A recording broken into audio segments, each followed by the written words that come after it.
Well, you've seen the car, now you've seen the man, Chris the Force Forsberg, and the reason I give him the Force is because, gosh darn it, he looks like a young Obi-Wan Kenobi. Chris, coming off a third-place podium in Atlanta, how you feeling coming into Wall? And mind you, this is Friday before qualifying. You had practice yesterday.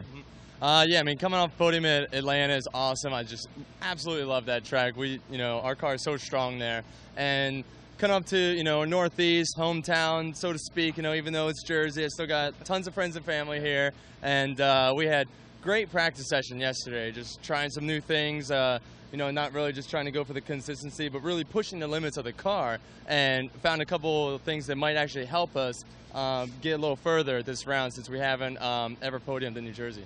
And what I know you already had the drivers meeting where the judges basically tell you what they're looking for. What can the fans see in qualifying? We're going to go live, and mind you, this is filmed after it. But what places do you think you're focusing in on that are going to be difficult for you out here on the track?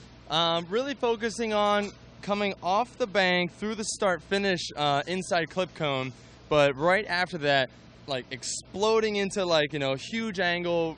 Big impact, yeah, just snap sideways all the way. And trying to run the lock all the way down, paint that white line, and just carry it down to the bank, but without getting a rear wheel up the bank, because that can spin you out or straighten you out. So trying to get that perfect, crossover, full lock down there, and carry it through the outside clipping zone is going to be the most difficult. And Kyle had a great for center track where it crossed up. He calls it the whoop section, which you really don't want a series of whoops, and whoops comes from motorcycling, the rhythm section. What else can we expect from you? Any changes from last event to this event? I mean, do you go as far as changing transmission? I mean, this is a very different course from Atlanta to here. Very small changes to the car. Overall, it's similar, but Kevin and Sergio, they have specific settings that they do on the car per track. Atlanta is even though its elevation change, it's still considered flat, and here we're on a bank, so they take that into account. It's much smaller, so even a gear change might be in order. So I just rely on them to make sure the car's ready to go. Cool. And last question, basically after just a couple weeks ago, a new video came out basically showing your Atlanta experience.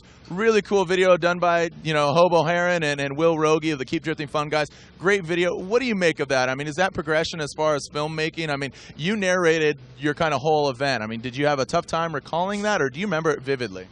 Well, I mean, I didn't exactly even know that's what they were doing when they were filming during the event. And then the next day, we went out to Turner Field to hang out at the Grassroots event. And they're like, yeah, we want to talk about some of your runs, and just record it. I was like, all right, and then I thought they were gonna cut one or two out, because we sat there and just talked through the whole event. And I do remember, like you said, pretty vividly, everything that happens throughout the runs, especially being the day before. So we go through the whole thing. In 2 weeks, they sent me probably one of the best videos I've ever seen, and I just really love the work that they do. Yeah, I mean, it just shows you that drifting can live on beyond the event, and we got fans watching, live and streaming and everything. Well, I think it just shows the progression, so it's good that the driver even appreciates what everybody's doing out there, all the fans. Absolutely, yeah. They do such good work, and they just continually push themselves as much as the drivers do with, new styles of videos, going from slow motion, artsy to documentary style, and just, it's always great. I guess one more question, because I'm kind of sweating here. It's kind of hot right now, but on the forecast, Mother Nature says it might rain on us tomorrow and even today. How does that change things? It would change things for everyone. I mean, we've had dry practice all week, and even today it's still looking very clear. So as soon as the rain hits, it's just instantly going to throw everyone for a loop. And especially at this venue, with the bowl design of Wall, there's no way of drainage, so you just build puddles. So it's going to wreak havoc potentially if it rains.